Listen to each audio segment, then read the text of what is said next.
உறவுகள் இப்பொழுதெல்லாம் என்னை பார்க்கும்போது, என்னப்பா சித்தப்பாவை போய் பார்த்தியா என்ற கேள்விகள் தான் கேட்கிறார்கள். எனக்கு அந்த நேரத்தில் வரும் கோபத்தை அடக்கி கொண்டு பேசாமல் இருந்து விட்டுகிறேன் என்று தான் சொல்ல வேண்டும். இதே உறவுகள் அன்று என்ன சொன்னது? இருந்தாலும் உன் சித்தப்பா இப்படி பண்ணியிருக்க கூடாது என்று சொல்லி சொல்லி என் கோபத்தை அதிகப்படுத்தியது மட்டுமல்லாமல் இனிமேல் அவர் முகத்தை பார்க்கவே கூடாது என்று வைராக்கியத்தையும் அல்லவா ஏற்படுத்தினார்கள் என்று தான் சொல்ல வேண்டும். அன்று அப்படியெல்லாம் பேசிவிட்டு இன்று ஒன்றும் தெரியாதவர்கள் போல, என்ன இருந்தாலும் உங்க அப்பா கூட பிறந்தவர், அவரும் உன்னை பார்க்கறதுக்கு ஆசைப்படலாம், ஒரு முறை போய் தான் பார்த்துட்டு வந்துடப்பா, ஊரில் இப்போவே அப்போவோன்னு கிடக்கிறாராம் சொல்லிவிட்டு கிளம்பி விடுவார்கள். இவர்களுக்கு வேறு வேலையே இல்லையா? உறவுக்கு வந்தோமா, விருந்து சாப்பிட்டோமா, கிளம்பினோமா என்று இல்லாமல் போகும்போது ஒரு வெடியை கொளுத்திவிட்டு போய்விடுவது என்று என் மனதிற்குள் அடிக்கடி தோன்றும். உடனே மனைவி ஆரம்பித்துக் கொள்வாள், ஏங்க போய் தான் பார்த்துட்டு வருவோமே, வயசானவர் உங்களை பார்க்கணுன்னு ஆசைப்படுறாரு, ஏதோ அந்த காலத்தில் அவருக்கு அப்படி ஒரு எண்ணம், தப்பாக நடந்துக்கிட்டாரு, உங்கள் அப்பாவை கஷ்டப்படுத்திட்டாரு, இப்போ அதை நினச்சி திருந்தி இருக்கலாம்ல. அவரின் பேச்சை காது கொடுத்து கேட்டுக்கொண்டே கண்களை மூடி உட்கார்ந்தேன். அன்று நடந்தவைகள் மனதுக்குள் இன்றும் பசுமையாக ஓடின என்றுதான் சொல்ல வேண்டும். அப்பாவுக்கு விவசாயம்தான் வாழ்க்கை. அன்றைய காலத்தில் எல்லாம் வானம் பார்த்த பூமிதான். இன்று போல போர்வெல் போட்டு தண்ணீர் எடுக்கும் வசதிகள் எல்லாம் வரவில்லை. பருவத்தில் மழை பெய்தால்தான் விதைப்பிலிருந்து அறுவடை வரை எல்லாம் ஒழுங்காக நடக்கும். அப்பா எப்படியோ பள்ளி இறுதி வரை வந்து விட்டார். வீட்டின் வறுமை அவரை சென்னைக்கு விரட்டியது என்றுதான் சொல்ல வேண்டும். எப்படியோ ஒரு வேலையை பிடித்து கொண்டு முடிந்தவரை மிச்சம் பிடித்து வீட்டுக்கு பணம் அனுப்பினார். கொஞ்சம் கொஞ்சமாக அவர் வீடு இவர் அனுப்பிய பணத்தில் சுவாசிக்க ஆரம்பித்தது. இவரும் மெல்ல மெல்ல முன்னேறி பின்னர் கல்யாணம் ஒன்று ஆகி நாங்கள் பிறந்து வளர ஆரம்பித்தோம் என்றுதான் சொல்ல வேண்டும். அப்பாவுக்கு தன்னுடைய ஊரை எங்களுக்கு காட்டுவதில் ஆனந்தம். ஒவ்வொரு வருட மே மாதம் எங்களை ஊருக்கு கொண்டு வந்து விட்டுவிட்டு இறுதி வாரத்தில் வந்து கூட்டி சென்று விடுவார். தோட்டத்தில் போர்வெல் போட்டு தண்ணீர் எடுக்க ஆரம்பித்த பின்பு விவசாயம் ஓரளவு நல்ல விளைச்சலை கண்டது. அப்பா விவசாயத்தை பற்றி ஒன்றும் அவர் அப்பாவிடம் கேட்க மாட்டார். அப்பாவிற்கு பின்னால் தம்பி அதை பார்த்து கொண்டிருந்த போதும் என்ன நடக்கிறது என்ற ஒரு வார்த்தை கூட தம்பியிடம் கேட்டதில்லை. பூரண நம்பிக்கை வைத்திருந்தார் தன் குடும்பத்தாரிடம். இதே உறவுகள் அவ்வப்போது வந்து அப்பாவிடம் சொல்வதுண்டு, உனக்கும் பங்கு இருக்குதுடா, அதனால அப்பப்ப என்ன நடக்குதுன்னு கேட்டு வச்சுக்க என்று சொல்லும்போது, அப்பா அது பொது சொத்து, அவன் நல்லபடியா பார்த்துக்கிட்டு இருக்கான், இப்ப போய் அவனை கேள்வி கேட்டா மனசு வெறுத்து போயிடுவான் என்று முடித்து கொள்வார். அப்பா இறந்த போதும் அம்மா இறந்த போதும் தன்னையே முன்னிறுத்தி எல்லா காரியங்களையும் செய்ததால் அப்பாவுக்கு உச்சி குளிர்ந்தது.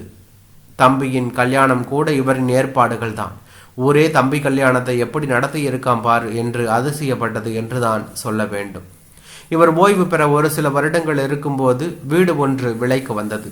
பணம் கொஞ்சம் பற்றாக்குறையால் ஊருக்கு வந்தவர்கள் தன் பங்கு நிலத்தில் விளைந்ததில் ஏதாவது தம்பி வைத்து உள்ளானா என்று கேட்கும் போதுதான் தெரிந்தது இவருக்கு பங்கே இல்லை என்று. தம்பி எல்லா சொத்துக்களையும் அப்பாவிடமிருந்து எழுதி வாங்கி இருந்ததையும் அவருக்கு என்று ஒன்றுமில்லாமல் இருந்ததையும் கண்டு அதிர்ச்சியாகிவிட்டார் என்று தான் சொல்ல வேண்டும். தம்பி உனக்கு ஏதாவது கொஞ்சம் கொடுக்கிறேன் என்று சொன்னதை அவன் முகத்திலேயே விட்டறிந்து விட்டு வந்தவர்தான். உறவுகள் கோர்ட்டுக்கு போகச் சொல்லி வற்புறுத்தின, மறுத்து விட்டார். அந்த அதிர்ச்சியிலேயே கொஞ்ச நாட்களில் இறந்தும் விட்டார். அதன் பின்பு நானும் ஒரு வழியாக வேலையில் சேர்ந்து எனக்கும் குடும்பமாகி அம்மாவும் என்னை விட்டு காலமாகிவிட்டார் என்று தான் சொல்ல வேண்டும். கிட்டத்தட்ட 20 வருடங்கள் அந்த குடும்பத்துடன் உறவே இல்லாமல் வைராக்கியமாய் இருந்திருக்கிறேன் என்று தான் சொல்ல வேண்டும்.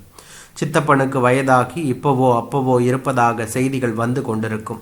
நான் அதை அலட்சியம் செய்து கொண்டிருந்தேன் என்று தான் சொல்ல வேண்டும். சில நாட்களாக மனைவி வழி உறவுகள் ஊரிலிருந்து வரும்போது சும்மா வருவதில்லை. சித்தப்பா குடும்பத்து செய்திகள் 4-5 கொண்டு வந்து என் மனைவியின் காதில் ஓதிவிட்டு செல்வார்கள் என்று தான் சொல்ல வேண்டும். என்னுடைய குழந்தைகளும் பெரியவர்களாகிவிட்டார்கள். நானும் இன்னும் 10 வருடங்களில் ஓய்வு பெறப் போகிறேன்.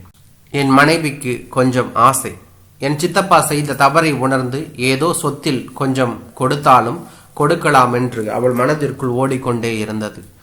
அவளுடைய உறவுகள் வேறு அதை கொஞ்சம் அழுத்தமாகவே அவள் காதில் போட்டுவிட்டு போயிருந்தார்கள். நச்சரிக்க ஆரம்பித்து விட்டாள். உங்க சித்தப்பாவை போய் பார்த்துட்டு வந்துடுவோம் என்று சொன்னாள். இவளின் நச்சரிப்பை தாங்க முடியாமல் ஒரு நாள் ஊருக்கு கிளம்பினேன் என்றுதான் சொல்ல வேண்டும். 20 வருடங்கள் கழித்து என் ஊரை மிதிப்பதில் எனக்கு ஒரு ஆனந்தம் என்றாலும் சித்தப்பா வீட்டுக்கு போவதில் அவ்வளவு விருப்பமில்லை. என்றாலும் மனைவியின் நச்சரிப்புக்காக சித்தப்பா வீட்டுக்கு தப்பு எங்கள் அப்பாவின் வீட்டுக்குள் நுழைந்தேன். ஒரே மரியாதை தான். சித்தப்பாவின் வாரிசுகள் எங்களை சூழ்ந்து கொண்டு நலம் விசாரிப்புகள். சித்தப்பா உங்களை பார்க்கணும்னு துடிச்சுக்கிட்டு இருக்காரு என்று வருந்தி உள்ளே அழைத்தார்கள் என்று தான் சொல்ல வேண்டும்.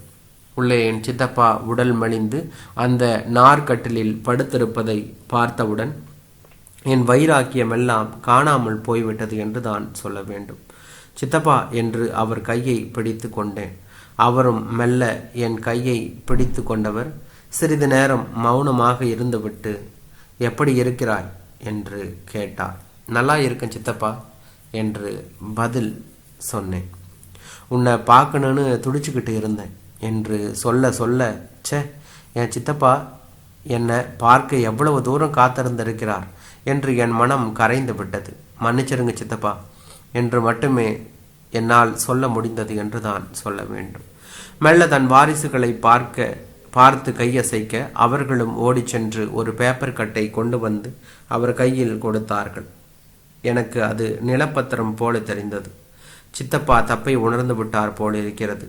அதுதான் பத்திரத்தை திருப்பி கொடுக்கிறார் என நினைத்து இதுக்கென்ன சித்தப்பா இப்ப அவசரம் என்று சம்பிரதாயமாக ஒரு வார்த்தை சொல்ல, இனிமேல் நான் இருப்பேனோ இல்லையோ என்று சொன்னவுடன் நான் மனம் பதபதைத்து அப்படியெல்லாம் சொல்லாதீங்க சித்தப்பா என்று சொல்லிவிட்டு கொண்டு அந்த பத்திரத்தை வாங்கி பிரித்து பார்த்தேன். இப்பொழுது இவர்கள் இருக்கும் வீட்டையும் சித்தப்பாவின் பெரிய மகனுக்கு இவர் எழுதி கொடுப்பதாகவும் இதற்கு எனக்கும் எந்த ஆட்சேபனையும் இல்லை என்று என்னையும் ஒரு சாட்சியாக கையெழுத்து போடுவதற்கு இடம் விட்டிருந்தது என்று தான் சொல்ல வேண்டும். இப்பொழுது புரிந்தது சித்தப்பா ஏன் என்னை பார்க்க விரும்பி இருக்கிறார் என்று. கடைசியாக பொது சொத்தாக இருந்த இந்த வீட்டையும் தன் மகனுக்கு மாற்றவே தன்னை பார்க்க துடித்திருக்கிறார் என்று தான் சொல்ல வேண்டும். பத்திரத்தை காண்பித்து மனைவியின் முகத்தை பார்த்தேன் என்றான்.